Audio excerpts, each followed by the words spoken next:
Maître, cela fait 5 ans que moi et mon mari sommes mariés. Nous avons seulement 2 enfants. Mais la famille de mon mari trouve que c'est insuffisant. Je dois en avoir plus. J'ai tout essayé pour avoir d'autres enfants sans succès. Tu sais, chez nous en Afrique, une femme infertile n'a aucune considération. Je suis vraiment triste d'entendre cela. La famille de mon mari en a fait leur principal problème et harcèle mon mari d'avoir une autre femme qui peut lui donner d'autres enfants. Envisagez-vous de divorcer? Je ne veux pas divorcer de mon mari, mais je ne peux pas supporter de vivre la polygamie. Quelles sont les procédures de divorce en Ontario alors? Alors, ici au Canada, les règles sur le divorce et le processus d'obtention du divorce sont les mêmes, peu importe où vous vivez. Quelles sont ces règles et processus? Alors, vous devez déposer une demande de divorce auprès du tribunal de la famille. Alors, la requête peut être présentée par l'un ou l'autre de conjoint. Vous pouvez aussi présenter une requête conjointe. Faut-il avoir l'accord de mon mari? Non, il n'est pas nécessaire d'obtenir le consentement de votre conjoint pour vous présenter lors d'une demande de divorce. Comment la demande devra-t-elle être conçue? Alors, dans la requête elle-même, vous devez vous limiter à demander le divorce ou vous pouvez aussi demander au tribunal de se prononcer sur la garde des enfants, sur la pension alimentaire et les partages des biens.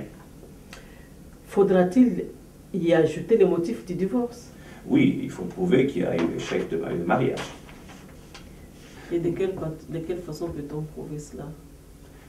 On peut le prouver de 3 façons. Dès le moment où il y a une séparation d'une année au moins entre les conjoints, alors c'est déjà un motif pour que la séparation puisse se fasse. Qu'entendez-vous par le mot séparation?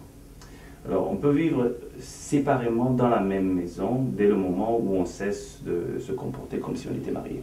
Cette preuve peut être présentée de 3 façons différentes. Il y a échec du mariage lorsque le couple a vécu séparément durant au moins une période d'une année avant le dépôt de la requête en divorce.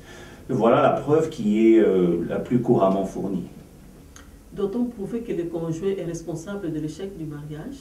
Non, en vertu de la loi sur le divorce, il n'est pas nécessaire de prouver que les torts du conjoint sont lesquels pour que le divorce soit accordé. L'un ou l'autre de conjoint peut simplement faire une demande sur le divorce si l'échec du mariage a été constaté. Y a-t-il des frais à payer pour déposer la requête de divorce? Oui, les frais sont de 150 $. L'autre conjoint aura alors 30 jours pour contester la requête. Merci beaucoup pour ces éclaircissements. Juste pour votre information, maître, mon mari, en connivence avec sa famille en Afrique, ont décidé d'épouser une fille de 15 ans. Ils sont certains qu'elle est encore vierge et apte à procréer. Alors, pour votre information, madame, ici au Canada, il y a certaines conditions à respecter. Il faudrait avoir au moins 18 ans d'âge pour pouvoir se marier. Si on a 16 ou 17 ans, il faudrait obtenir la permission des parents. Mais en aucun cas, on peut se marier avec une personne qui a moins de 16 ans. Chez nous, maître, les filles se marient même à 13 ans. Écoutez, vous avez bien dit chez vous, mais ici, on est au Canada.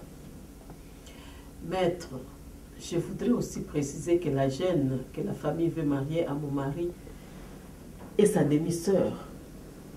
C'est une fille que le père de mon mari a adoptée en épousant sa deuxième femme. La loi canadienne interdit d'épouser un parent proche.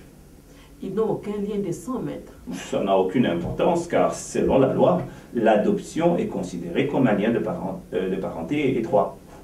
Je comprends. C'est toujours bien de savoir tout cela. Donc, en conclusion, votre mari est marié à vous. Donc, il ne peut pas contracter un autre mariage à moins d'être divorcé d'avec vous. Et ça, c'est un autre sujet sur lequel on pourrait discuter éventuellement si vous avez besoin d'autres conseils.